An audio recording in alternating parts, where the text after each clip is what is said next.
Greetings from chess.com. Welcome to the highlights of second round of the Tata Steel event. And let's check in with Harikrishna. So he was white against Esipenko and it was a Carlsen. The critical position I think is definitely after knight e2. In this position, black has double bishops and white has knight and bishop.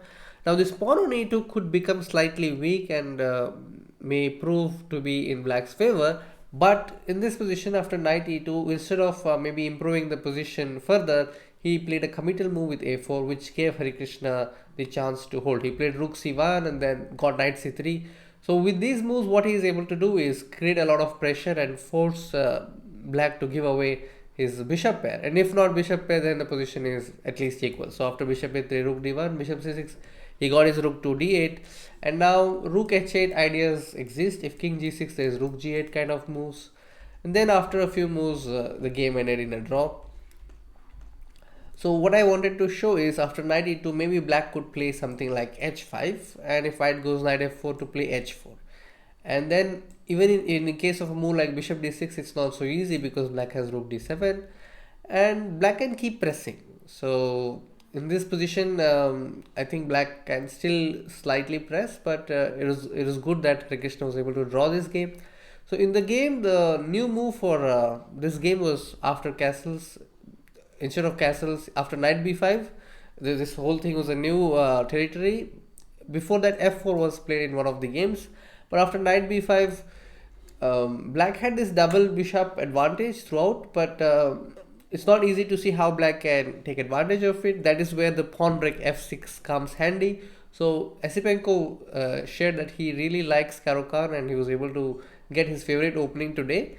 And after f6, I think it is only black who is pushing because the pawns are also doing fine as long as white is not able to attack him. So black was fine in the game and was able to also get slight pull. But it is good that Indian star Grandmaster Harikrishna was able to hold. So that was the game of Harikrishna. Let's go to the tactical shot now. So this is a game between Alexander Donchenko and Caruana, and here Caruana was black. So let me go straight into the position after queen b1. Take a moment to see what you would do as black. Black has a very dominating position with the queen on a2, pawn b3 and c4. But it's very important that you find the only winning move in this position, which is bishop a3. Kudos if you found this, because it's not so easy to immediately spot the idea. The idea is if you take b takes a3, there is b2 check followed by queen b3 check and followed by you can play queen c3 check and take the rook, and this is winning for black. Also black is threatening bishop into b2 with bishop a3, and after queen takes a2, b takes a2, you cannot take the bishop because there is a1 queen.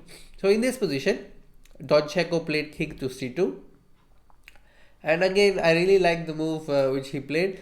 Of course, if you want, you can also play a1 rook. There is bishop b4 check. Black still stays on top, but I really like this silent killer rook b8. Idea is that if you take the bishop, now there is rook check and then there is a1, let's say rook checkmate.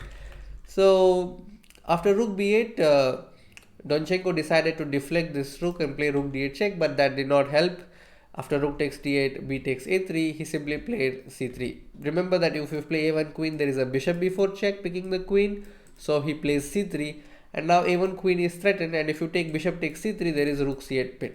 A very ugly pin that decides the game in black's favor. So bishop g3 happened, and then rook d2 check followed by knight c5. And here if you take this pawn, black can simply take knight check and then pick up the bishop. This bishop is also hacking, black is winning. So that was a wonderful game for Caruana, who got his first win today. Let's check with another game, which is again a tactical shot. But before I go into the specifics of tactics, I would like to invite you to this position. Take a moment to see what you would do as white. So this is Duda versus Nils Grandelius, and Nils Grandelius was black here. So this is a critical position from the game, and it's also a good training exercise even for title players. I think this is not so easy to find what you would do as white. So in this position, white has to play queen a5, which is counterintuitive because the fire is burning here, but you're going to a queen side. But the idea is to penetrate via c7 or create counterplay by capturing on c5. For example, if you play a move like rook e5, there is knight f4, and if you go g5, there is something like queen c7, which is a possibility. But let's say if you don't play g5, if you play bishop s6, then white can simply take, and after taking, there is rook g3, and white could hold on. I mean, it's not so easy, but this is a way to go forward. So queen a5 would have helped. Now after, let's say, instead of bishop h6, if rook e5, then knight f4, and then if you go bishop h6 to attack the knight, then you still have queen c7, and or maybe queen takes a7, and if you take this, if you take bishop f4, gf4, and queen f4, rook g3, if you continue, let's say, with something like rook h5, there is queen b6, and white is always having some counter moves because there's some kind of a check if the rook leaves the back rank, and if the pawn on b7 is picked, then white can also start his own play with a4, a5. You can't really hope for something like queen h4 because there's always queen check and then h3. So it's all move by move defense, but it has to be seen well in advance. In this position, Duda went wrong with queen d1, and after that, this pawn on h2 is quite big. He played rook e5. Now the idea is very simple. He wants to go queen h3, queen takes h2, king h2, rook h5 kind of baiting idea. So knight f4 seems forced to prevent that idea, to take away the square h5 from the rook. But then there is g5, and the knight is actually not having a good square. If you go with your knight to, let's say, d5, black can simply play rook e6, rook h6, and then queen h5. There is really no defense. So here he decided to play h3, and then Nils Grandelius just simply played queen d7, and this knight cannot move, because if you move the knight, there is a pawn on h3 hanging, which is actually a mate. So here Duda played queen takes f3, and now instead of taking directly, he took his time to play rook e7, so that the rook will also come to f7, thereby also securing the g7 bishop, because this knight is not going away anywhere. And then he went on to win. Okay, so let's look at another position. This is from the game between David Guerrero versus Magnus Carlsen. So in this game, I really like Magnus Carlsen playing Accelerated Dragon because it is also one of my favorite openings. And let me come to the critical position. After bishop b5, d4, queen a8, rook d8, fe4, bd7, triple o, knight g4. This is the position. Here white played bishop c5. Take a moment to see what you would do as black. I think this is a critical moment. Here black played bishop takes c3. So Magnus decided to go with this because it disrupts the opponent's pawn structure. You see now after bc3, white has 1, 2, 3, and 4 pawn islands, whereas black has only 2. The more pawn islands you have, the more difficult it is to defend because everything requires a lot of attention. That is the key idea of provoking a lot of pawn islands for your opponent. But if you look at it objectively, if you play a move like b6, white actually is willing to go knight d5, and if you take this bishop, there is check, and then there is bishop takes c6. So when such dangerous ideas exist, for a grandmaster, a move like this comes automatically. But there is also a nice opening idea which actually goes for this kind of move. d4 g6, c4 bishop g7, knight c3 c5, d5 bishop takes c3. So this is called, I think, the Zindi Indian, because Roman usually I'm not sure about the pronunciation, but Roman, he used to play this and advocate it in his DVDs. So it's a good idea to learn patterns from different openings so that you can use it in your own games. Though this is completely a different idea, but here also black actually gives up his bishop pair so that the pawn structure is disrupted, and since there is no immediate way for white to take advantage of this, I think this opening is still playable. So I just wanted to show how one idea from a different opening can help you in different positions. So here after bishop c3, he held a slight edge as black because white doesn't really have a pawn break, and he can't really make use of the double bishop that he has. And Magnus was very quick enough to even capture that. He took knight d3 and then took rook takes d4 because knight f2 is coming, and after that he held a very decent position. Now in this position, it's a knight versus bishop ending, but the bishop can go from one end to another end easily, but the same cannot be said about the knight. Since the position is open in nature, black has pawn breaks plus a majority on the queen side. I think it's slightly preferable to be black here. And he was able to create a lot of threats, but kudos to Anton for playing very accurately. One interesting moment was after knight e3. Now here, let's say if you go g4, there is rook h7, and then if you play h4, there is king f4, and then if you are really desperate and you push it further, then you might even lose as black because there is king g5 leading to a checkmate. So it was not really easy for Magnus also, and Anton was very accurate with his defense. Later he played king f5, and then in this position even g4 is possible, but there is king f4 and white has knight f5, and this pawn keeps irritating black, and that was enough for white to hold.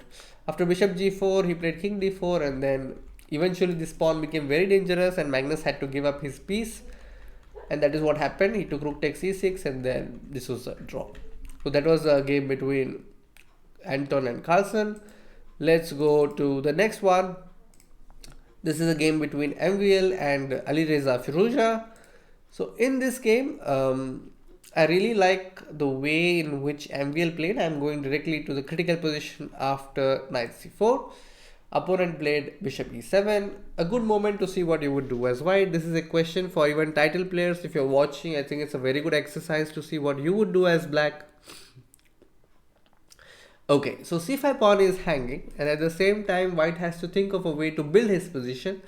So since this knight is not really doing anything at this moment, I think it makes sense to reroute this knight to d3. So knight e1 is very nice, and after rook d8 he played queen e2. Now point is, you cannot take bishop into c5 because of knight d3.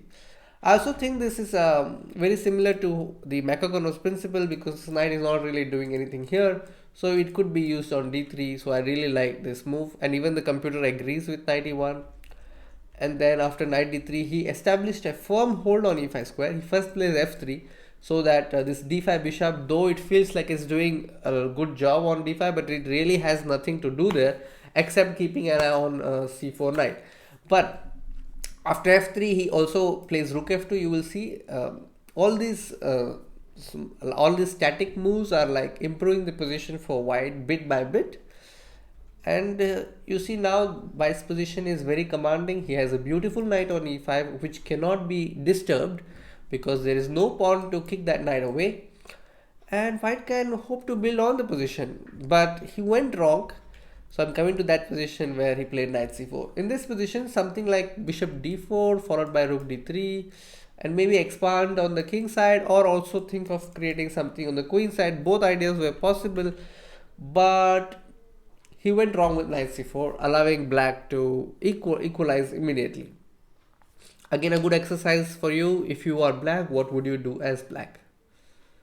Okay, I'm going to reveal the move now. It is bishop takes c4. The point is that if you play bc4, there is rook d1, queen d1, and then simple move bishop e7. Now, a move like g4 is possible, but it could be dangerous because black can simply play rook f7. Then you are left with your exposed position on the king side. So queen b3 was played in the game, but there is queen check, and then there is an equalizer with queen takes e3, and after bishop c5, Firouzja was able to escape with a draw. But I think the way MVL handled the opening part and the transition from opening to middle game was impressive, but he went wrong with knight c4. So I think it's also a good idea to consider when you are having an advantage, especially if you are inviting exchanges, make sure that it is not neutralizing your advantage. So that was MVL versus Firouzja. Let's look at the results. So there were two main results. Caruana was able to win. Grandelius Nils was able to win. So Nils Grandelius moves into moves into a lead. He is now 2 out of 2. Now let me get you the pairings for the next round. This is the pairing, and Indian superstar Harikrishna will face Nils Grandelius today. And these are the standings right now. You can see that Harikrishna is 1 out of 2. Plenty of play left. let's go to some tips. I think it's a good idea to study more examples on Mechagonos principle, that is improving the worst place piece. And it's important that you solve tough positions in training so that you can find ideas like queen a5 when you actually have it on the board. And I think the queen a5 idea in the Dudas game, it's not easy to find it, but if there is some hope that you have within, that there could be some defense, a move like that could be found. It looks like the position is coming from an Jakob Agard's book, but yeah, it's a tough position. And regarding the bishop into c3 idea that Magnus played, I think it's a good idea to know more about different openings, even those that you don't play, so that you can use it in your games when the opportunity arises. And it's a good idea to recognize your opponent's resources. And Dorotsky has written an entire book on it and a lot of articles. You can also check that as a part of your training. And I think that's about it. I had great fun, making notes on these highlights. I hope you liked them. I'll be back with another video soon. Until then, take care. Bye bye.